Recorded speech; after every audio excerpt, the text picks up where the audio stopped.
Hey guys, it's Jon Mark and Priscila. We just decided to get on here tonight and try to encourage some married couples. This is during the coronavirus. We're in lockdown. Florida is locked down officially today, and it's bad in a lot of places. It's a tragic, sad, difficult season, and we want to kind of speak into the marriage aspect of that. I got word a month ago. Reports were coming out of China that the divorce rate was skyrocketing because married couples actually had to be together. And then now that's happening here. We know in in America, these reports are already coming out. And that may not be where somebody is at watching this, but there's a lot of people who don't want to be married or just don't know how to be married, or maybe even they've just slowly drifted, and just spending more time together, working at the house together, just amplifies kind of normal arguments or normal issues they might have. And you're beginning to realize our marriage has gotten more distant than it really should be. The passion isn't there, the enjoyment isn't there. Some of the things that we once loved about our relationship is no longer there. And so we want to get on here and just encourage you.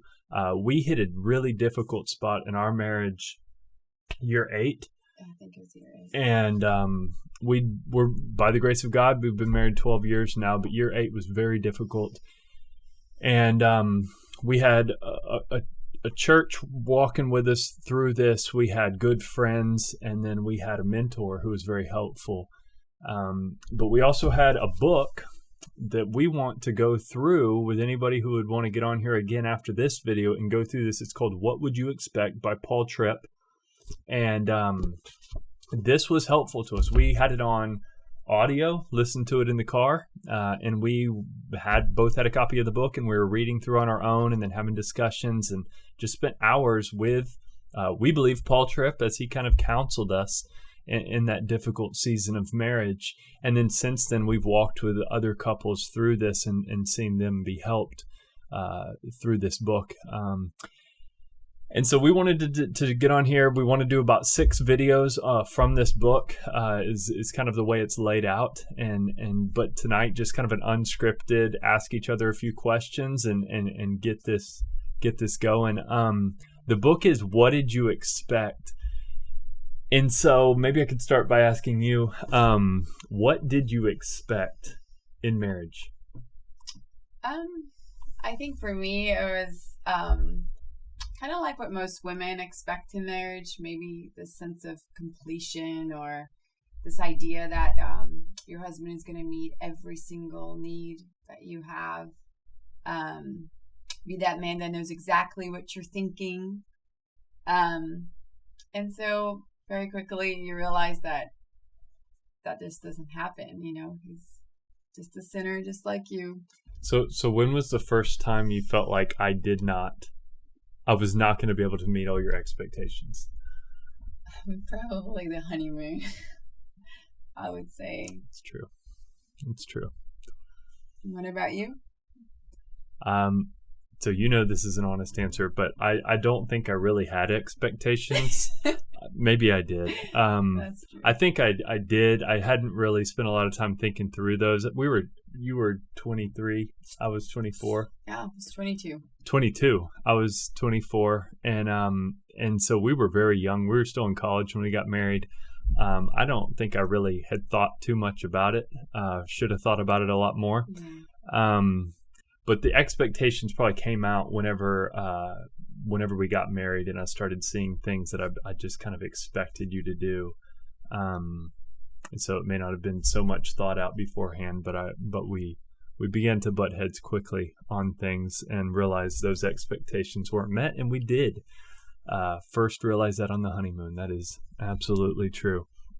Babe, what advice would you give someone who's frustrated at their spouse for not meeting expectations that they have? So this may not even be someone who's a newly married, but let's say they've been married for years and they thought their spouse was going to be someone who they actually have realized they're not who I thought they would be. or who they promised me they would be when we were dating. What advice would you give to them? First, I would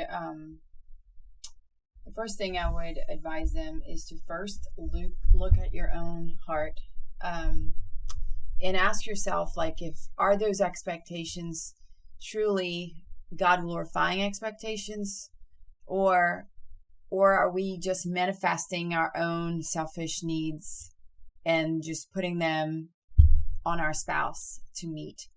And also, like, even godly expectations, are we putting those on our spouse, things that only the Lord can provide? Would be two questions I'll ask myself first.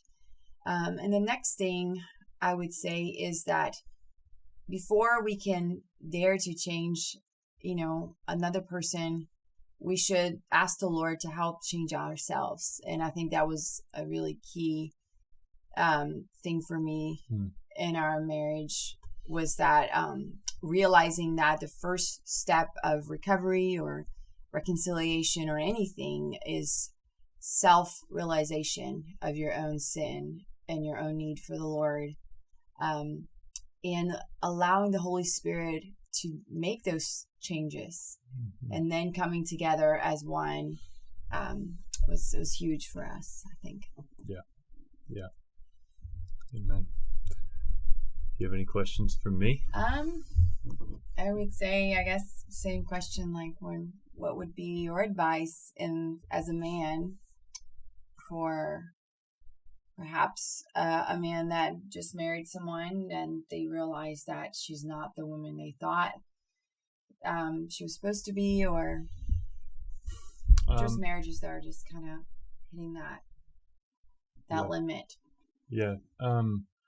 I think the thing that would maybe be most helpful to say is, because I hear this a lot from men, is I don't know, and women, but I don't know if I married the one.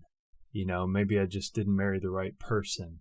Yeah. And so when things begin to go bad, people begin to question if they made the right choice. Did I pick the right person? Am I married to the one, or did I missed it and I didn't discern God's will right? And I would just say, if you're married to that person, you found the one. That is God's will for you. If you have entered into the covenant of marriage with that person, she is the one. She could have argued that I may not have been the one before we got married, and vice versa. But once we were married, once we walked down the aisle and made that commitment before the Lord, put the ring on, we're married, right? And we know it's God's will, and we know it's God's will that we remain in that covenant marriage till death do us part. And so we had to remind each other of that. Every couple needs to remind each other.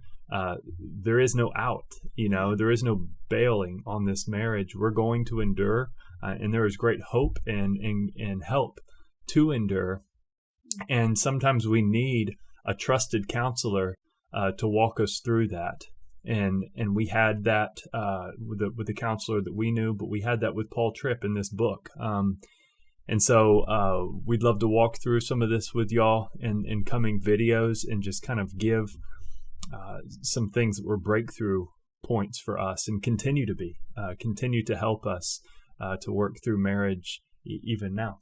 And so blessings, guys. We're hopeful, whatever point you're at in your marriage, if you know the Lord and you're walking with Him, then He's going to walk with you in your marriage and help y'all through this. And blessings, and we'll see y'all soon.